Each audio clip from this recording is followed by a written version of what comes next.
삼국 통일에 큰 공을 세운 김유신 장군은 젊은 때인 화랑 시절에 기생인 청관녀를 사랑해서 허구한 날 말을 타고 그 기생집에 놀러 다녔습니다. 수련을 게을리하며 기생에게 빠진 사실을 안 어머니는 준엄하게 꾸짖었고, 청년 김유신은 어머니께 다시는 만나지 않겠다고 엄숙한 마음으로 약속하며 용서를 빌었습니다. 그런데 어느 날 술에 잔뜩 취한 채 말을 타고 집에 가다가 꾸벅꾸벅 졸았습니다. 졸던 그가 말이 서는 바람에 퍼뜩 정신이 들었는데 보니까 집이 아니라 기생 청관녀의 집이었습니다. 이에 화가 난 그는 애마의 목을 베어버리고 많은 잘못까지 저질렀습니다. 성령을 조차 믿음으로 구원받은 우리는 얼마나 하나님의 교회에 드나들며 예배하고 충성하고 있습니까? 주님이 머리이신 하나님의 교회가 우리의 마음과 생활의 중심이 되고 있습니까? 우리가 교독한 시편은 예루살렘으로 순례하는 때의 찬양시로 알려지고 있습니다. 이 순례자는 하나님을 가리켜 만군의 여호와라고 부르고 있습니다. 이 순례자는 하나님을 그 어떤 잡신들과 비교될 수 없는 절대 능력자인 하나님으로 믿고 따르는 것입니다. 그러므로 하나님께서 어디에나 계시지만 특별히 우리의 예배와 예물을 받으시고 말씀의 은혜와 필요한 복을 주시는 곳인 하나님의 성전을 사랑하고 사모하여 예루살렘으로 순례의 길을 간 것입니다. 이 순례자는 아름답고 웅장한 예루살렘 성전을 바라보면서 주의 장막이 어찌 그리 사랑스러운지요. 내 영혼이 여호와의 궁정을 사모하여 쇠약함이요. 내 마음과 육체가 생존하시는 하나님께 부르짖나이다 라고 토로했습니다. 우리는 신령과 진정으로 예배드리는 하나님의 집인 교회를 바라보면서 진정, 아름다움과 웅장함을 볼 수 있는 영안이 열려 있는 겁니까? 세상의 그 어떤 아름다운 건물보다도 그 어떤 웅장한 건물보다도 더 주님의 장막을 사랑하고 있는 것입니까? 너무너무 하나님의 교회를 사랑하고 사모하기 때문에 영혼이 쇠약해지는 경험을 해보았습니까?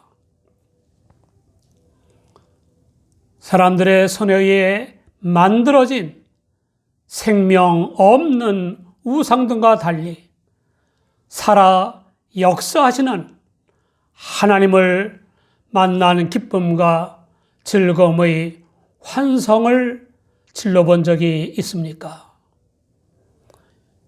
이 순례자는 얼마나 하나님과 하나님의 성전을 사랑하고 사모했던지 심지어 주님의 제단에 보금자리를 얻어 사는 참새와 제비를 시기하고 부러워하기까지 했습니다.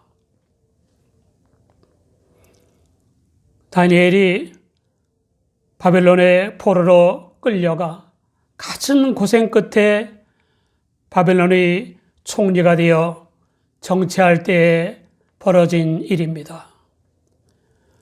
왕의 총애를 받는 다니엘 총리를 시기하여 제거하려는 모든 총리와 수령과 방백과 모사와 관원이 의논하고 왕에게 한 율법을 세우며 한 금령을 정하실 것을 요청했습니다.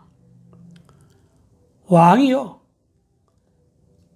그것은 곧 이제부터 30일 동안에 누구든지 왕 외에 어느 신에게나 사람에게 무엇을 구하면 사자굴에 던져 넣기로 한 것이니이다.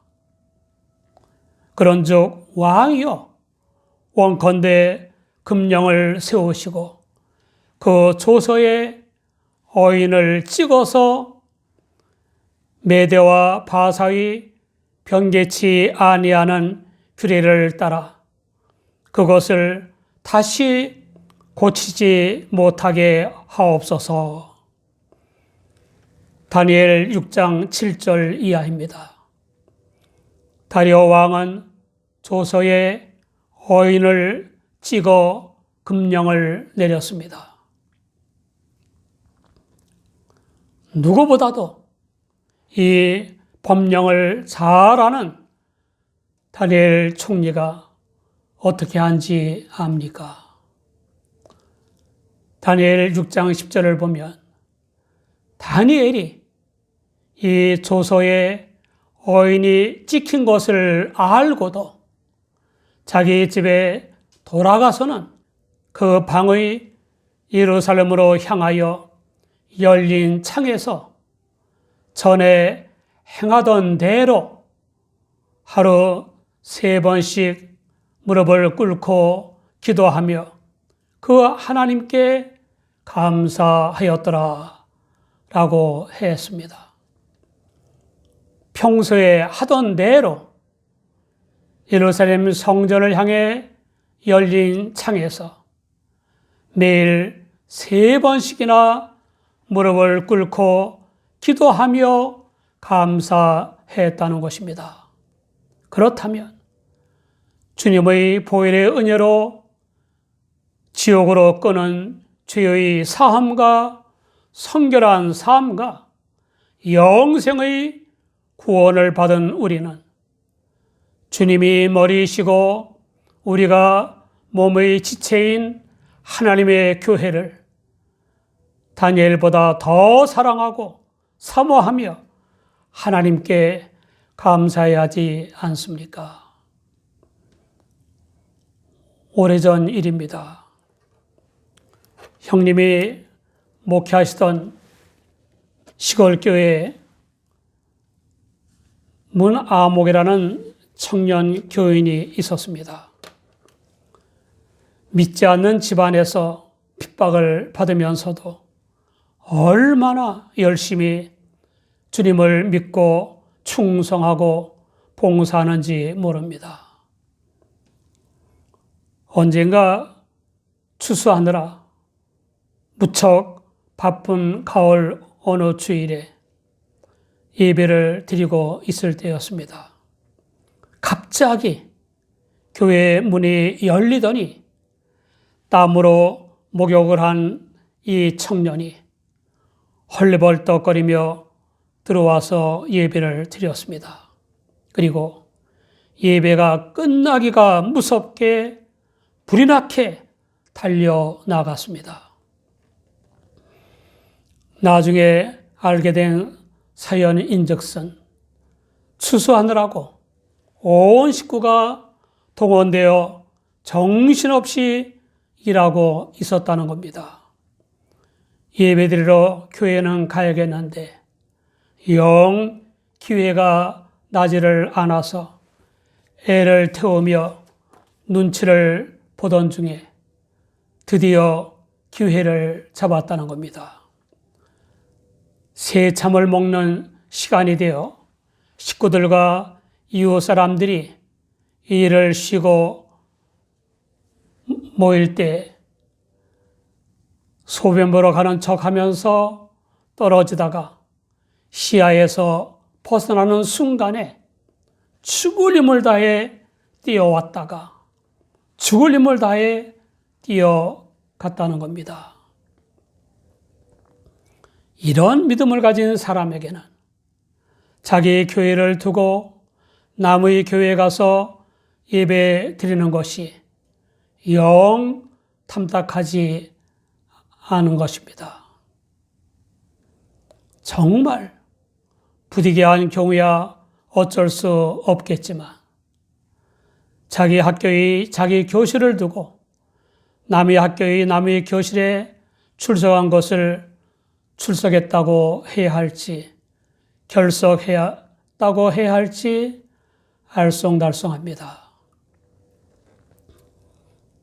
이 순례자가 그토록 하나님과 하나님의 집을 사랑하고 사모한 근본적인 이유가 무엇이겠습니까?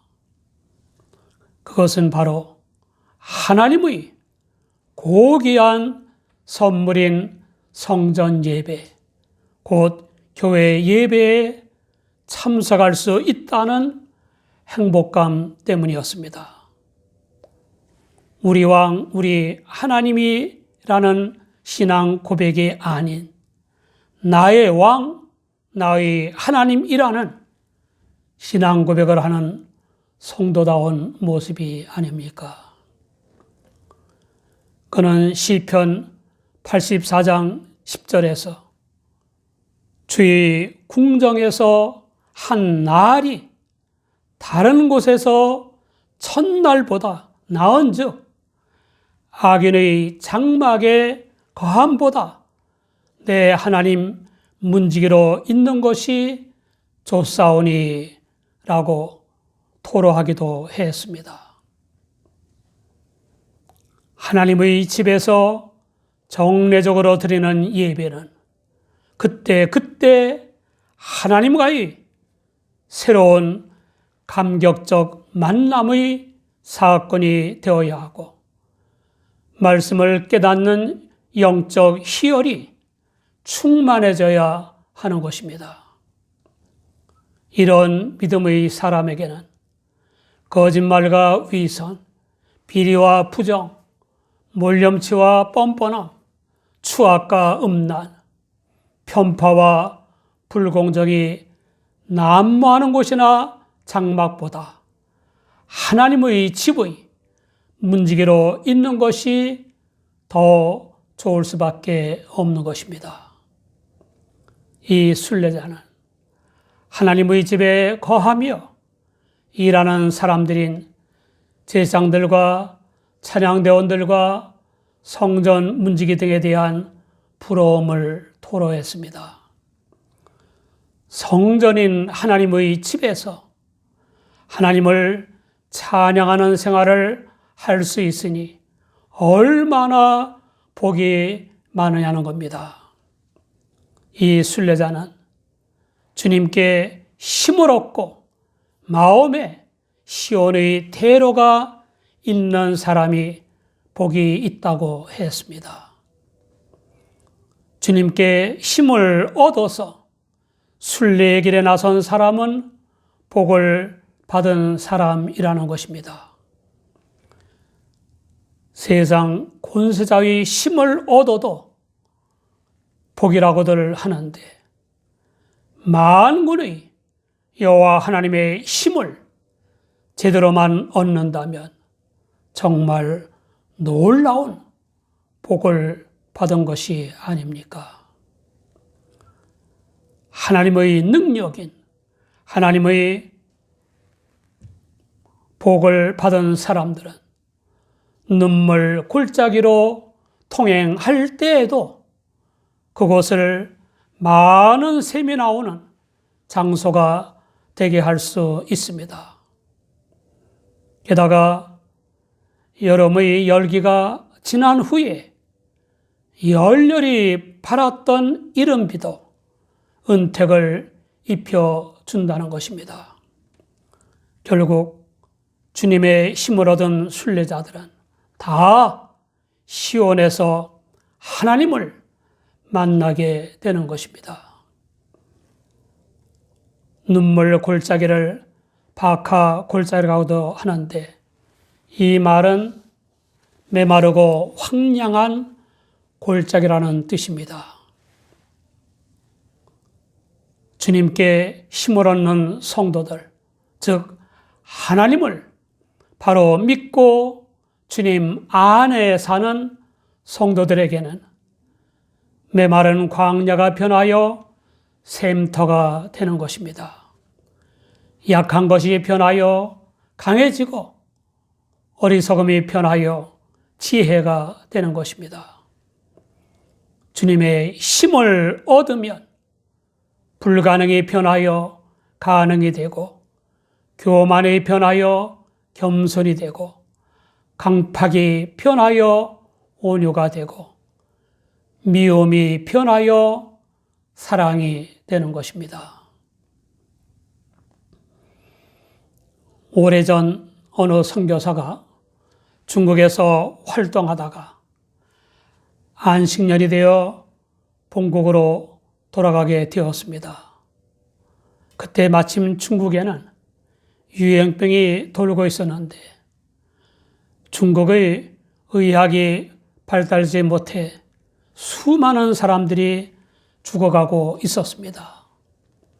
이 선교사는 유행병 환자의 혈액 속에 있는 세균을 자신의 혈액 속에 주사하고는 병든 몸을 끌고 미국으로 갔습니다.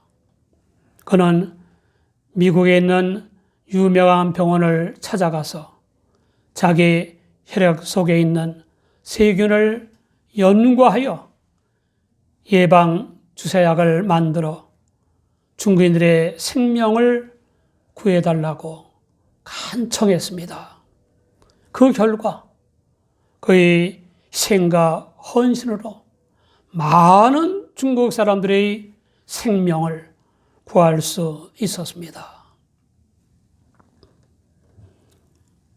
온갖 핍박과 환난을 이겨내면서 성령의 은사로 병자를 고치고 복음으로 무사람의 영혼을 구원하고 곳곳의 악습과 폐단을 없애고 당시 세계적인 대제국 로마를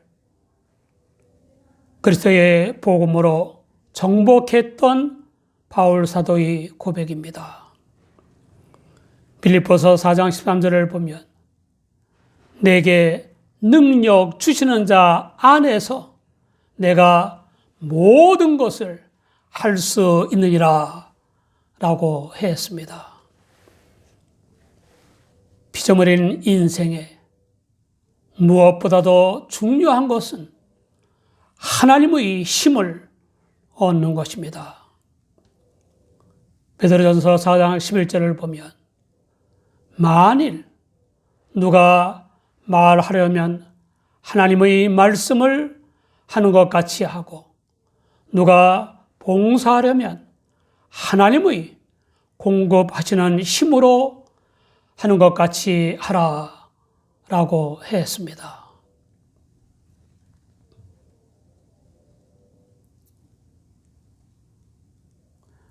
오늘 이 말씀을 들은 우리는 하나님을 믿는 우리는 무엇보다도 먼저 하나님께서 특별히 거하시면서 역사하시는 교회를 사랑하고 사모하지 않으면 안 됩니다. 믿는 우리의 마음과 생활은 하나님의 집인 성전에서 드리는 예배가 중심이 되어야만 합니다. 교회 예배란 신앙 생활의 기본이자 집약이며 바른 신앙 생활을 위한 교육과 훈련이며 절대자 하나님과의 감격적인 만남의 사건입니다. 그러므로 다른 곳에서 첫날을 보내는 것보다 하나님의 교회에서 한 날을 보내는 것을 더 즐거워하며 찾는 성도들에게 하나님의 힘이 공급되는 것입니다. 우리 모두 하나님의 교회를 사랑하고 사모하며 기쁘고 즐겁고 감사한 마음으로 예배함으로써 주님께 힘을 얻으시기 바랍니다. 여러분 축복합니다.